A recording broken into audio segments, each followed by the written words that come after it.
Welcome to Mickey, Marvel, and More, Disney news, commentary, and opinion. From theme parks to Thanos and from Skywalker to Skyliner, my family and I will discuss it all. So let's go! Please stand clear of the doors. Por favor, manténganse alejado de las puertas. Hello, Mark here, and welcome to another episode of Mickey, Marvel, and More. This will be our second and final part of our boots on the ground Walt Disney World spring break trip report.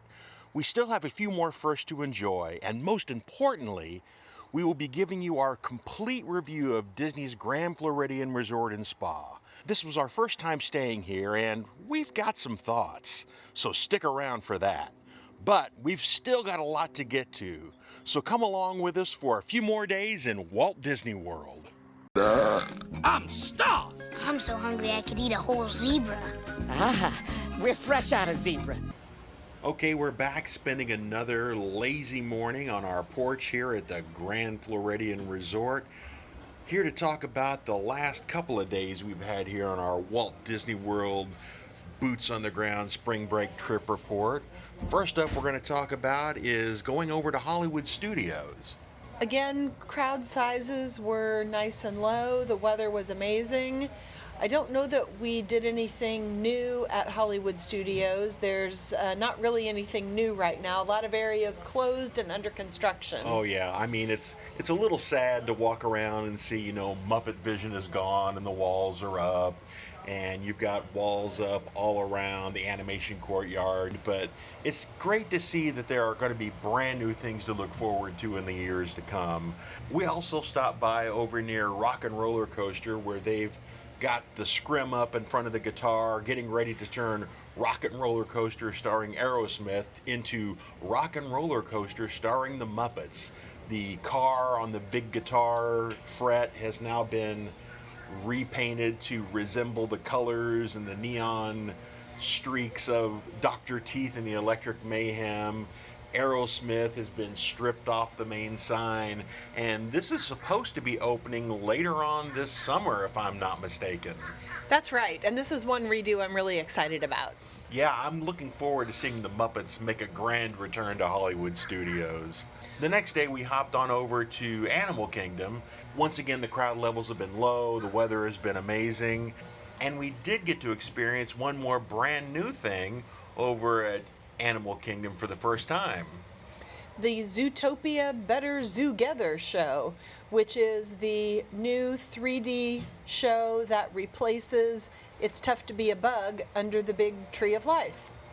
Yeah, I've got to say that I was a little apprehensive of this show because some of the reviews I had read had stated that it wasn't really that great of an improvement, and we missed the bugs, and of course everybody fears change. Everybody wants to see their old favorite stay forever, but there are certain things that aren't going to have the shelf life of a Haunted Mansion or a Pirates of the Caribbean. And I've got to say, I have not seen the sequel yet. You saw the sequel on the flight over. Yes. Zootopia 2, and I assume it included some characters from that I haven't seen yet? Okay. Yes. Well, anyway, the show itself was very entertaining and fun. And even if you haven't seen the sequel yet, the show was great. We had a lot of good sight gags. They reused a lot of the mechanics of the old show, but found new and interesting ways of incorporating them. Yeah, it was a lot of fun to watch. So we don't want to give too many spoilers away because we want everybody to be able to experience it on their own. But I've got to tell you, you will not be disappointed in the redo of the old Bugs Theater Under the Tree of Life with Zootopia Better Zoogether. While we were at Animal Kingdom, we had lunch at Satuli Canteen. Yes, and this has been one of the eating locations that got high marks in our Park Bites episode, and we haven't been there in, I guess, maybe 2 or 3 trips. Yeah. But I've got to tell you that it is still consistently good food.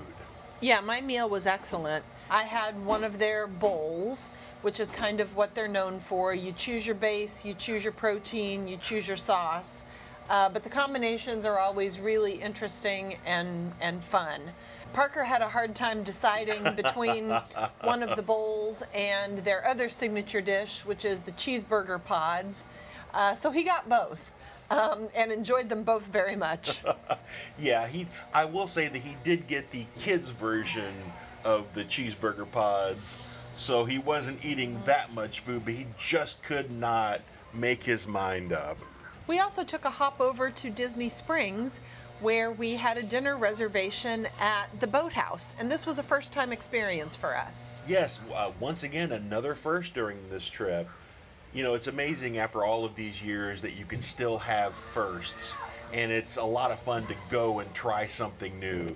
We have read several years worth of reviews saying that the food at the boathouse is amazing, and I've got to say, my food was really pretty good. Mine was a little disappointing. So I ordered food off the menu that had been recommended in several of the reviews that I had read, but my food was just underwhelming. And again, maybe I just ordered poorly, but I did not have a great food experience. Yeah, mine was really good. I ordered the seared tuna, and it had some peppers with it, and it had a sriracha sauce, and it had a green sauce that was sort of an avocado sauce. Mine was really, really good. Parker ordered A lobster roll, which he said was fine, but he said was not particularly flavorful. I ordered the lobster bisque, which I found to be a little salty.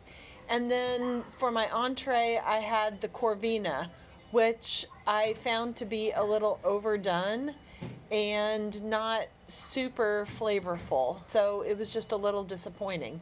You also really enjoyed the cocktail that you ordered. Yeah, I had an old-fashioned. It was just listed as a standard old-fashioned, and I've got to say, it was very well done. It was very well made, but the old-fashioned is not going to sell me on going back to this Right. restaurant.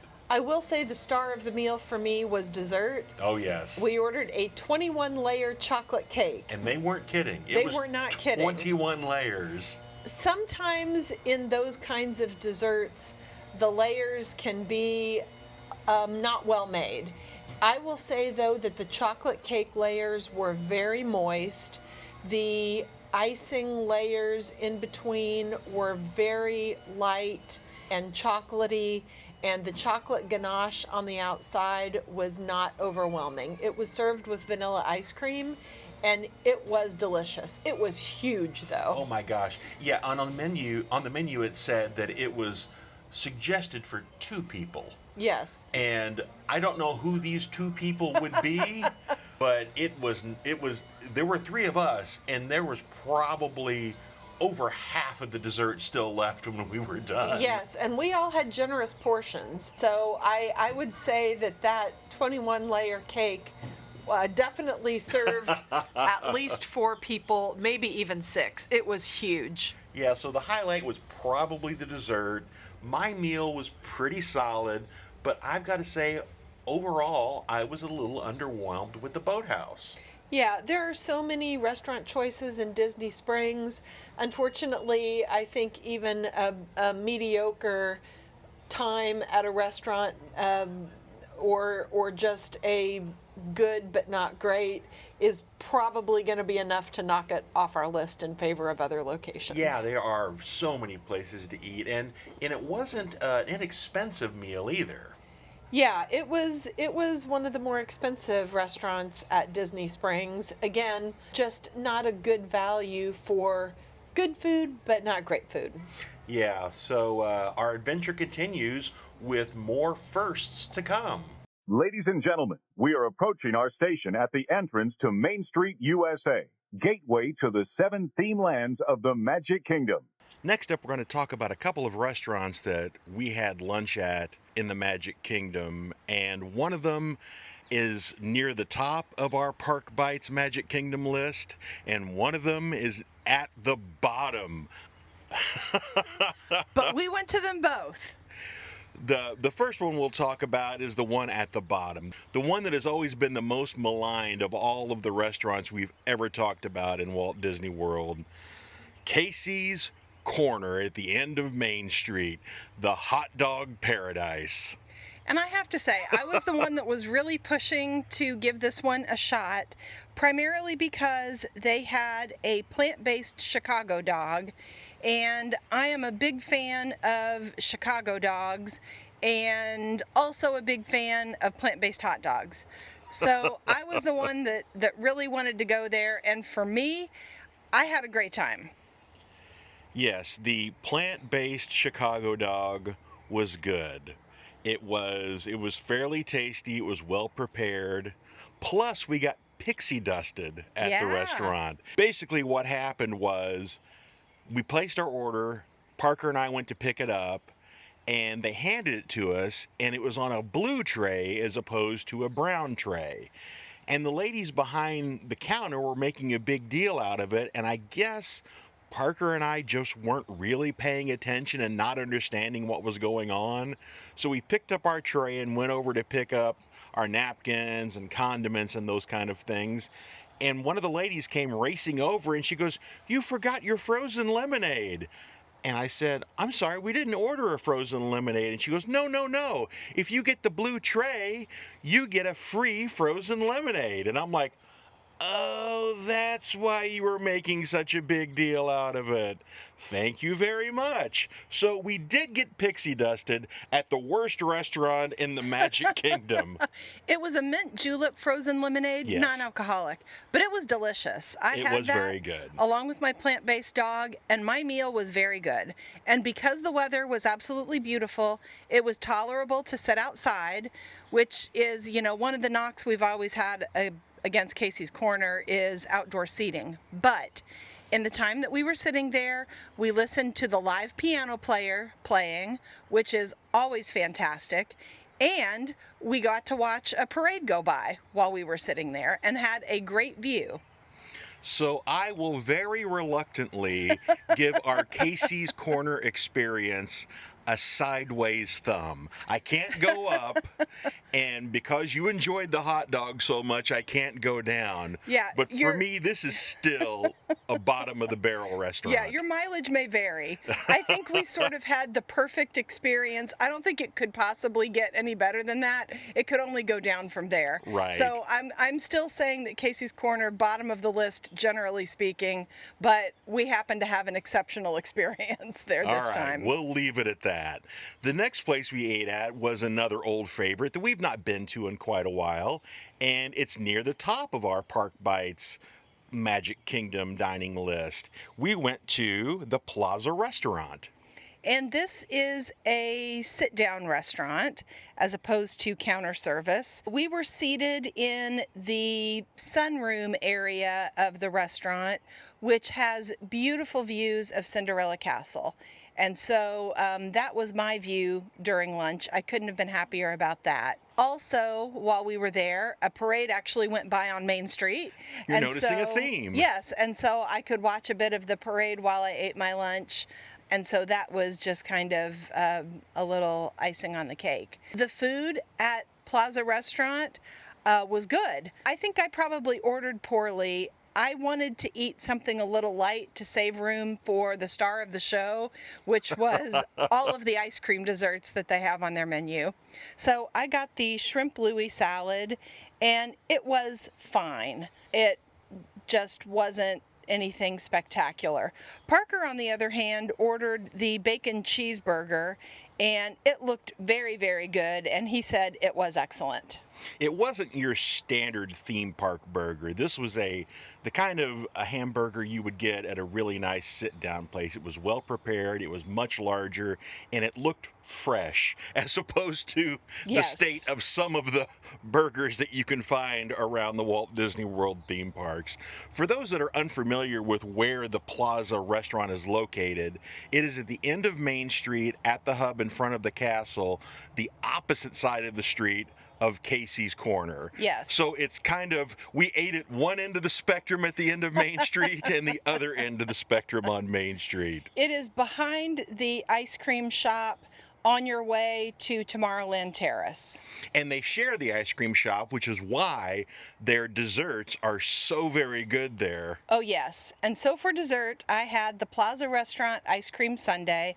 My choice of sundae topping was hot fudge, and it was served with vanilla ice cream, but I had my choice of flavors. I chose vanilla ice cream, hot fudge, whipped cream, cherry, and chopped nuts. It was excellent. I had the brownie sundae with strawberry ice cream, and it was also very, very good. And the main reason the ice cream is so good at the Plaza restaurant is it's attached to the Plaza ice cream parlor, Yeah. which usually towards the end of the evening always has a long line as everybody is trying to grab ice cream before a parade or the fireworks. But it's hard scooped ice cream, it's not soft serve, and it's so very good.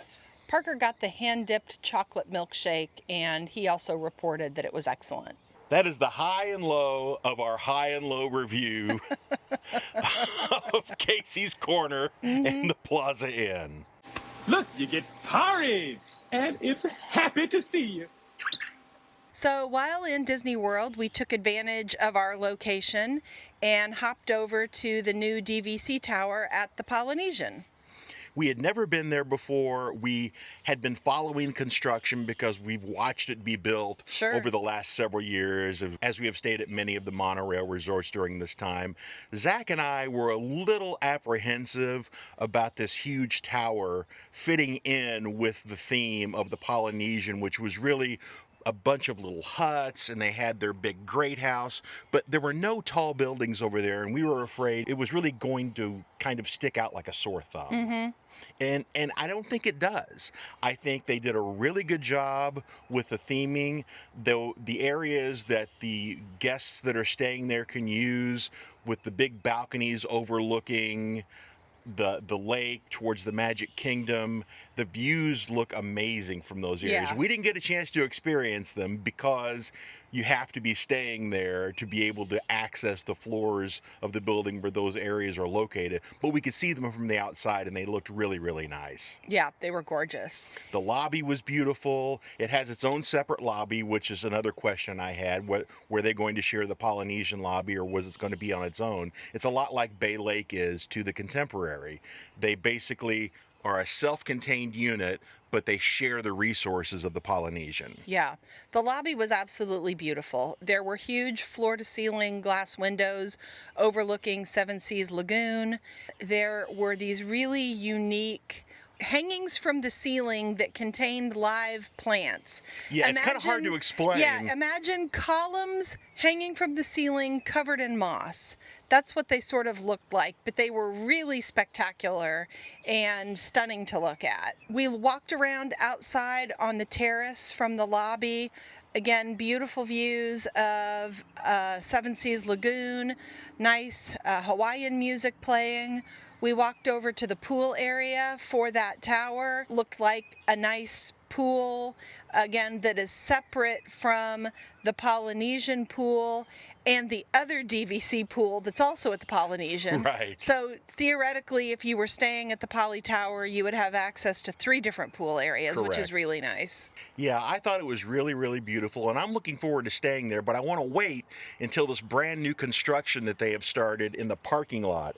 Apparently, they are redoing the entire parking area and entrance plaza to the main building at the Polynesian, so it's caused a lot of traffic snarls and it's kind of noisy. So I want to wait for that. I want to wait for that to be done before we get a chance to enjoy the tower. Yeah. While we were there, we ate lunch at the Wailulu Bar and Grill, which is a sit-down restaurant located just off the lobby in the new Polynesian DVC tower. Not surprisingly, the experience was excellent. They have a large patio there with large outdoor fans so that guests can experience that spectacular view from Seven Seas Lagoon, looking all the way across to Magic Kingdom and the castle, so you can see it from the restaurant and from the terrace outside the lobby. We chose to sit inside because it was getting a little bit warmer on the trip, but regardless of where we sat, our dining experience was excellent. Yeah, they originally seated us outside, and we were kind of excited about that, but a little concerned about the heat, and then we realized the fans weren't on.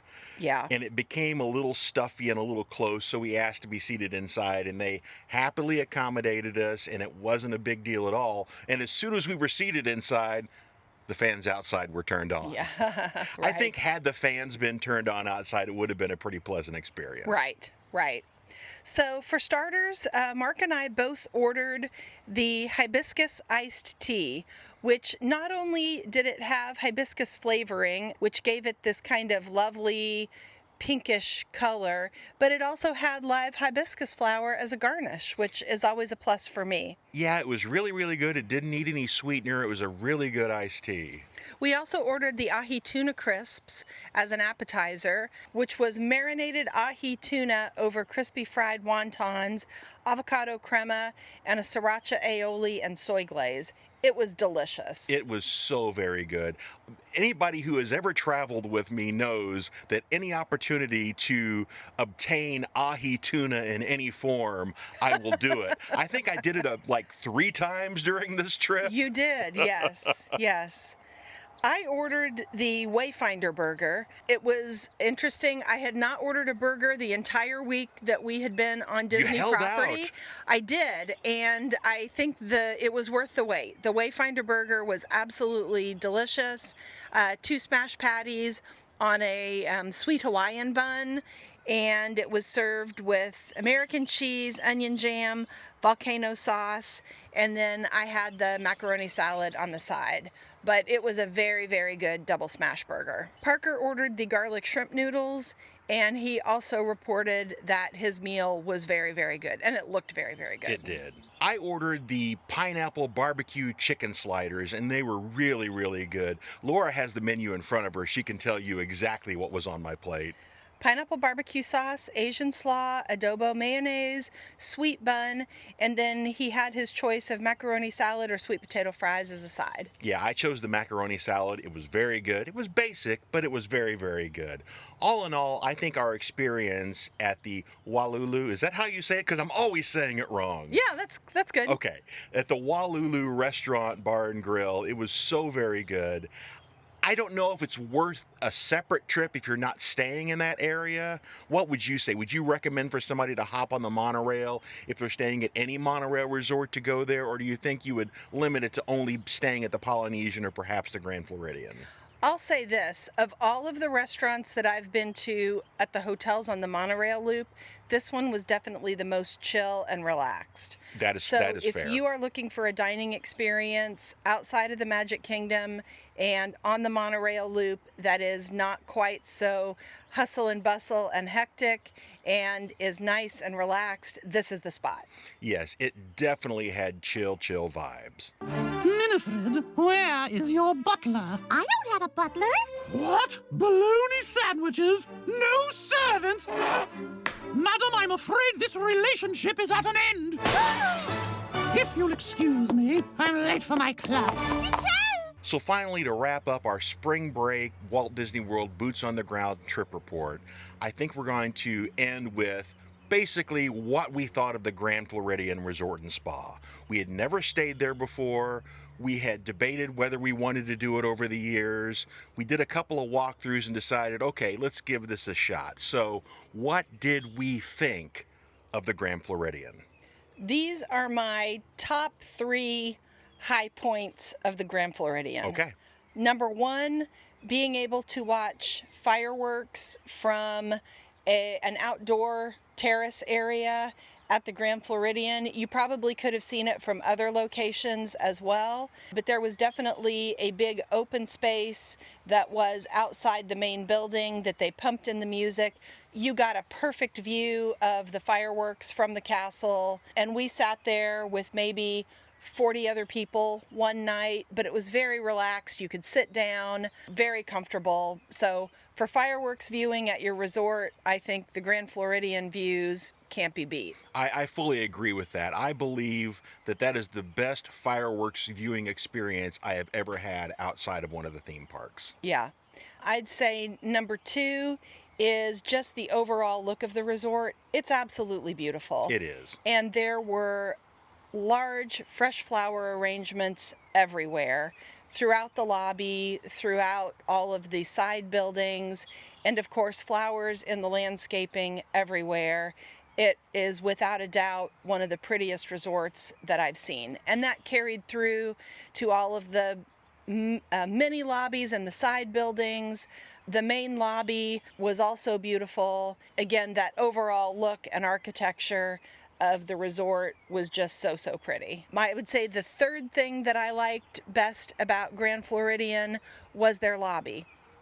Of all of the Disney hotel properties that we've stayed at, the lobby of the Grand Floridian was definitely the most interesting and one of the best places to actually hang out and have a good time. If you've ever seen any photographs of it, it's a very large lobby. It's filled with comfortable couches and overstuffed chairs, and it seemed like there was always plenty of seating to sit and relax. There's a live piano player that plays music in the lobby on a grand piano from about 3 o'clock to 9 o'clock every day. He does a mix of Disney songs and also pop music. And that's just a fun experience to be able to sit and listen to the live piano player. As I mentioned before, the lobby is filled with flowers. It's beautiful just to sit and look. It's bright and airy, and there are lots of people just sort of enjoying visiting with family and friends, hanging out.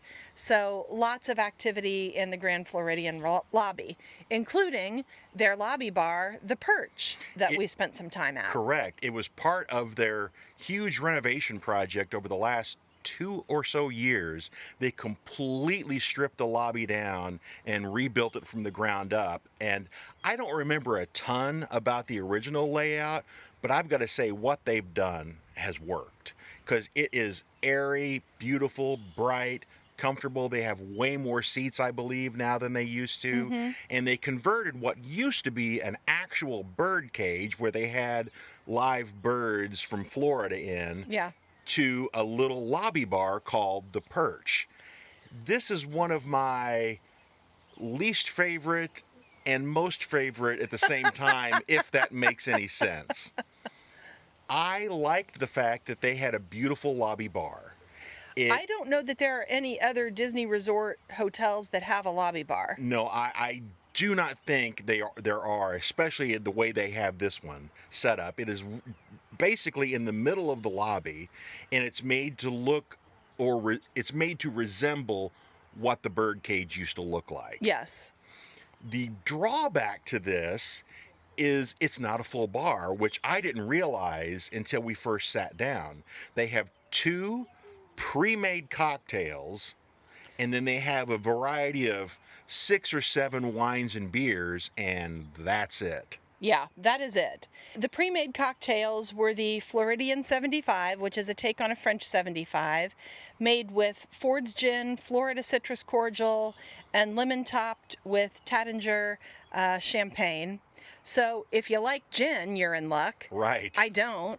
Neither do I. Moving on to the second, which was a coffee rum Sazerac made with Siesta Key coffee rum, Demerara, absinthe, bitters, and lemon essence. I don't like coffee. Mark doesn't like rum, so that took that one off the menu as well. I drank it because I wanted to experience one of their cocktails. I dislike rum very, very much. The drink was fine. I enjoy a good coffee drink. To me, it was just so disappointing that it wasn't a full bar. I'm not sure the reasoning behind that. I guess it's because they wanted to be able to serve things quickly. They knew it was going to be a busy location, perhaps. Yeah, possibly. I'll say, just rounding out the beer and wine menu, there are 3 beers on tap on the menu and about 9 different wine choices. I think the only explanation that I could come up with is it is kind of a small space. Sure. They are serving a lot of people, so I'm sure that having a shorter menu is probably helpful. I don't understand, though, why they couldn't have at least a couple of additional pre-mixed cocktails. Certainly that's no more trouble than pouring a bottle of wine or a beer on tap. But yeah, it was a little disappointing, the lack of options. I can understand, again, maybe why they don't have the full bar, just because they may not have the space and they're trying to be quick. But come on.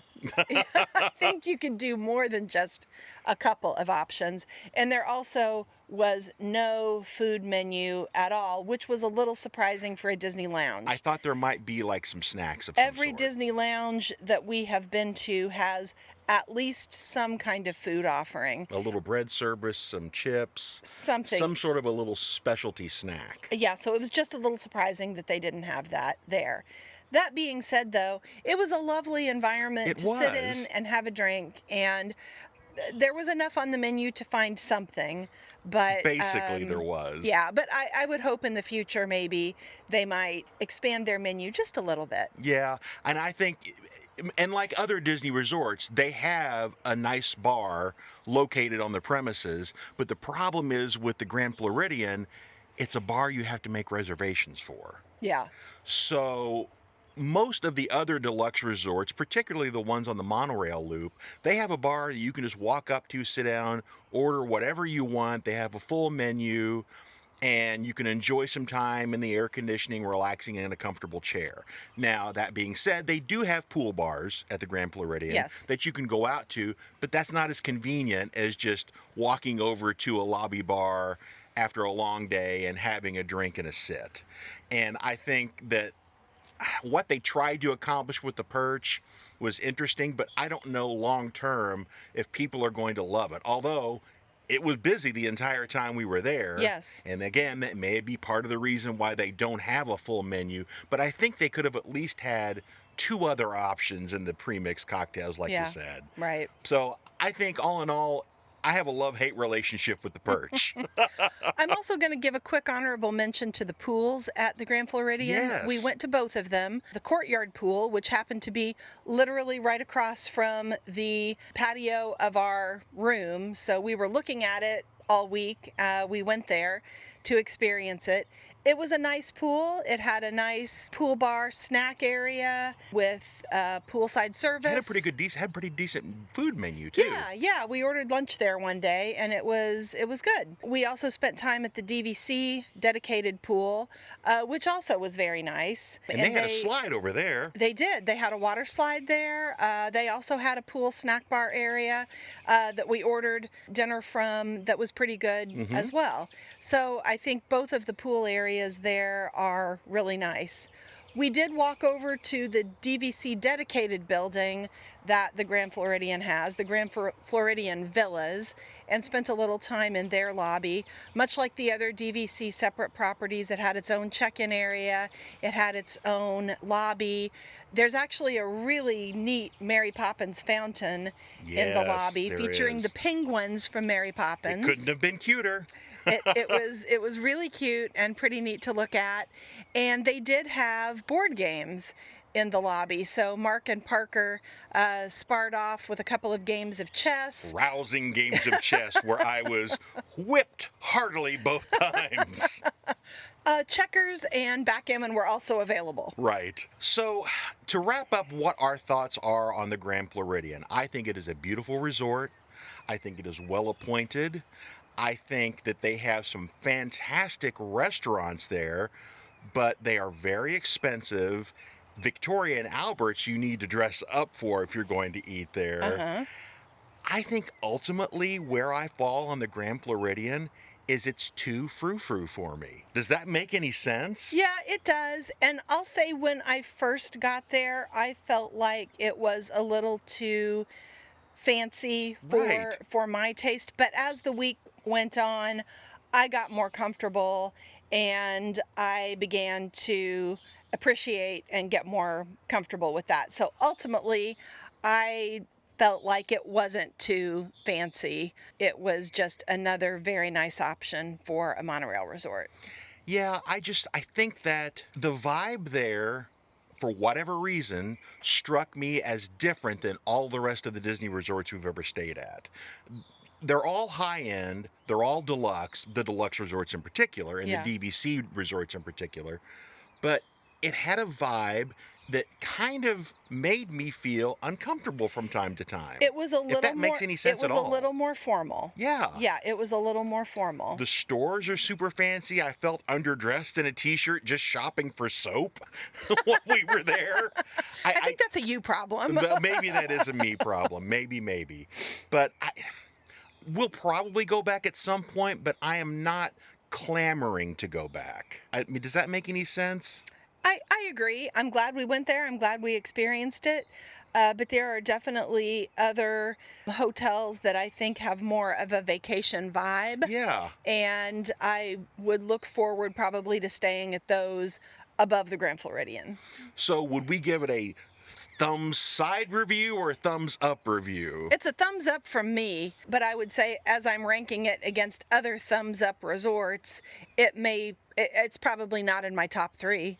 I will say it's a thumb sideways for me. Okay. Mainly because of the one thing we haven't talked about, the music. The ridiculous music that they played the entire time in every lobby, every location, every bar. It was music from the 1920s. Well, and before. It's turn of the century. That's fair. So imagine, if you will, being in an Endless Little Rascals episode with that music loop playing in the background. Yes. That kind of music. That kind of music. And it really got on Parker's nerves. It did, yes. One night, the night that we ate in the food court area, which was kind of another downside of this restaurant, it was very small and they didn't really have a great menu because I think they're counting on people going to their fancier, more expensive restaurants. Yeah. But we didn't. So we ate at the food court, and I've got to say, it was lackluster at best. Yeah, it was. But the music loop, constantly banging those little silly, ridiculous tunes, rubbed me the wrong way. That's the only way I can describe it, and that's partially why I give it a thumb sideways review. Yeah, I understand. All in all, we had a fantastic spring break trip, as we always do. The weather was the highlight. The second highlight was hanging out with my family. Aw, we felt the same. Did you? All right, thanks for coming along with us on this spring break trip. We'll see you next time. Oh, he's doing his own theme music?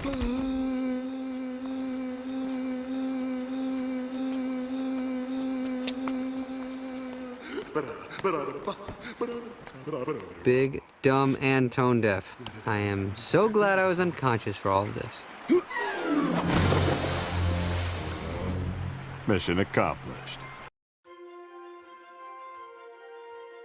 Thanks so much for joining us for another episode of Mickey, Marvel, and More. We really hope you've enjoyed playing a little hooky with us and coming along for our boots-on-the-ground Walt Disney World spring break trip for the last 2 episodes. And a big thank you goes out to Laura for helping keep me in line and breaking down all of the information for you. And a big thanks to Parker for just being present. Like I said before, it is so great to still have a few new things and places to explore after all these years of coming here. And based on all these construction walls we've seen and the work going on in Walt Disney World right now, there are still new things to look forward to. And we will always bring you along for the ride. If you have any comments or thoughts about anything we've talked about in our Walt Disney World Spring Break Trip Report, head on down to the show notes and feel free to click on the links to any of our socials and just let us know what you think. Or, if you prefer, use our email address, Mickey, Marvel, and More, all one word, @gmail.com, and join the conversation. And while you're there in the show notes, be sure to check out any of the links to the menus or anything else that we put there from our trip. We hope that maybe it will help you plan your next trip to Walt Disney World. We're really looking forward to getting back into the studio next time and back to our regular format and catch up on all the news stories that we've missed while we've been gone and bringing you some brand new family chats. As always, if you enjoyed this episode, my name is Mark and this has been Mickey, Marvel, and More. If you didn't, who am I kidding? Of course you did, because we're in Walt Disney World!